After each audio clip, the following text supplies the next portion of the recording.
अस्सलाम वालेकुम guys, I hope you have been doing great. मैं शराज जम्मुआना। आज मैं बात करूंगा कोरिया में ट्रांसफ़र स्टूडेंट्स या फिर माइग्रेशन की। एक यूनिवर्सिटी से दूसरी यूनिवर्सिटी में माइग्रेशन का क्या सीन है और क्या रिक्वायरमेंट है और कैसे ये काम करता है, इस बारे में हम डिस्कस करेंगे।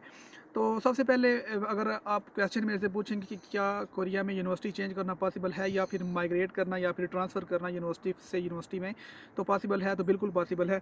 देखिए, माइग्रेशन वाले स्टूडेंट हैं, अगर ऑस्ट्रेलिया की मैं बात करूं तो काफ़ी ये कॉमन है वहाँ पे। जो स्टूडेंट है वो वीज़ा लेने के लिए यूनिवर्सिटी में एडमिशन लेते हैं पाकिस्तान से या इंडिया से, और बाद में यूनिवर्सिटी की फ़ीस काफ़ी हाई होती हैं, तो उनसे अफोर्ड नहीं होता, तो फिर वो बाद में किसी कॉलेज वगैरह में ट्रांसफ़र अपना कर लेते हैं या माइग्रेशन कर लेते हैं।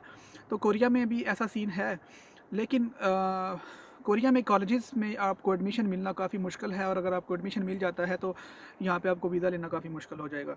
तो इसलिए जब पे कोरिया में जो स्टूडेंट हैं वो यूनिवर्सिटी से यूनिवर्सिटी ही माइग्रेट करते हैं, मतलब एक यूनिवर्सिटी से दूसरी यूनिवर्सिटी में माइग्रेट कर देते हैं। तो उसके पीछे फ़ीस का फैक्टर हो सकता है, या फिर जहाँ पे वो रह रहे हैं, लेट्स से अगर वो सोल जैसे एरिया में रह रहे हैं तो ऑफ़ कोर्स वहाँ पे जो फ़ीसिस हैं, इंटरनेशनल स्टूडेंट्स की फ़ीसिस हैं, वो काफ़ी एक्सपेंसिव है। तकरीबन 4 मिलियन से 5 मिलियन के राउंड अबाउट किसी अच्छी यूनिवर्सिटी की, कोई भी सोल में आप देख लें, या फिर बुसान में डाउनटाउन वाली साइड पे कोई अगर आपको यूनिवर्सिटी मिल जाती है तो उसकी तकरीबन जो फ़ीस है वो 4 मिलियन तक है। लेकिन अगर आप किसी और यूनिवर्सिटी में कोई दूसरे एरियाज़ हैं, जैसा कि देगू है, देजन है, या ग्वांगजू है, या उल्सान, कोई भी जो छोटे शहर हैं, अगर आप इनमें जाएँ तो उनमें कंपैरेटिवली जो यूनिवर्सिटी की फ़ीसिस हैं वो कम है। तो इसका ये चक्कर है कि सबसे पहले आपने कुछ स्टेप्स को फ़ॉलो करना है। तो सबसे पहले आपने अपने देखना है कि आप कौन-सी यूनिवर्सिटी में अपना ट्रांसफ़र करना चाहते हैं।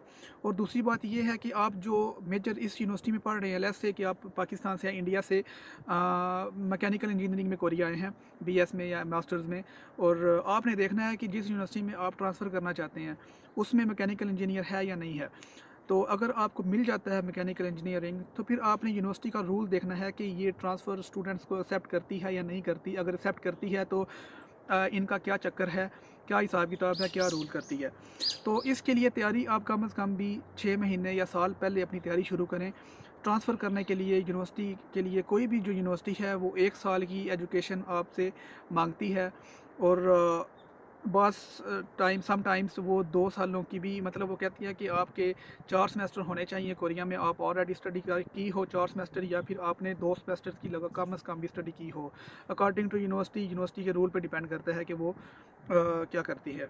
तो आपने डेडलाइन को मीट करना है, मतलब हर यूनिवर्सिटी का अपना एक डेडलाइन होती है कि आपने इसी ड्यूरेशन में आप यूनिवर्सिटी में ट्रांसफ़र कर सकते हैं, हमारी यूनिवर्सिटी में आ सकते हैं। तो उसमें एक नुकसान स्टूडेंट का होता है। लेट्स से अगर आपने 4 सेमेस्टर किए हैं और आपने 5वें सेमेस्टर के लिए किसी और यूनिवर्सिटी को फाइंड आउट किया है, तो मे बी वहाँ पे आपके जो क्रेडिट आवर्स हैं वो कम हो जाएँ, और आपको वहाँ पे यहाँ पे आपकी जो पहली यूनिवर्सिटी है उसमें आपके 4 सेमेस्टर बन रहे हैं, या लेट्स से आपने अगर एक सेमेस्टर में अगर अगर आप 15 क्रेडिट आवर्स पूरे करते हैं या 18 करते हैं।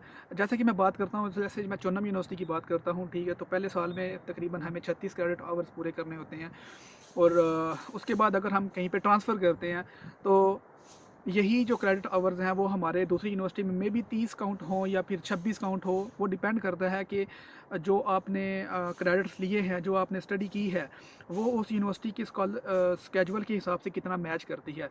फॉर एग्ज़ाम्पल, अगर आप लेते हैं आर्किटेक्चर को, आर्किटेक्चर में एक है ऑटोकैड डिज़ाइन। अगर वो अगर आपने चोनम यूनिवर्सिटी से, अगर आपने लेट्स से मैं एग्जांपल दे रहा हूँ चोनम यूनिवर्सिटी की, अगर आपने ऑटोकैड का सब्जेक्ट 3 क्रेडिट आवर्स का या 4 क्रेडिट आवर्स का अगर आपने स्टडी किया हुआ है, तो अगर आपने दूसरी यूनिवर्सिटी में मूव होना है, लेट्स से अगर आपने यूएन से यूनिवर्सिटी में मूव होना है, तो वहाँ पे आपका, अगर ये वो क्रेडिट पूरे कर रहे हैं, अगर वहाँ पे भी उनका ये सब्जेक्ट है ऑटोकैड का, तो फिर आपके क्रेडिट्स हैं वो मैच हो जाएंगे, वहाँ पे कम नहीं होंगे। लेकिन अगर उनके पूरे कोर्स में, अगर पूरे कोर्स आउटलाइन में अगर उनका ये वाला जो है ऑटोकैड वाला सब्जेक्ट है ही नहीं है, तो ऑटोमेटिकली 4 जो हैं आपने पढ़े हैं वो आपके वेस्ट जाएंगे, वो आपके फालतू जाएंगे, उनका आपको कोई बेनिफिट नहीं होगा। तो ये सिस्टम है कोरिया में माइग्रेशन का। कम से कम भी आपने 1 साल पहले अपनी तैयारी शुरू करनी है, यूनिवर्सिटी की रिक्वायरमेंट को मीट करना है, ठीक है। आपने यूनिवर्सिटी से अगर आपको नहीं किसी चीज़ के बारे में पता, तो आप जिस यूनिवर्सिटी में अगर आप माइग्रेट होना चाहते हैं, आपने उनसे बात करनी है कि उनकी क्या पॉलिसीज़ हैं और वो कैसे डील करते हैं माइग्रेशन या फिर ट्रांसफ़र स्टूडेंट्स को। तो ये सारा सिस्टम है कोरिया में। हाँ, इट्स पॉसिबल।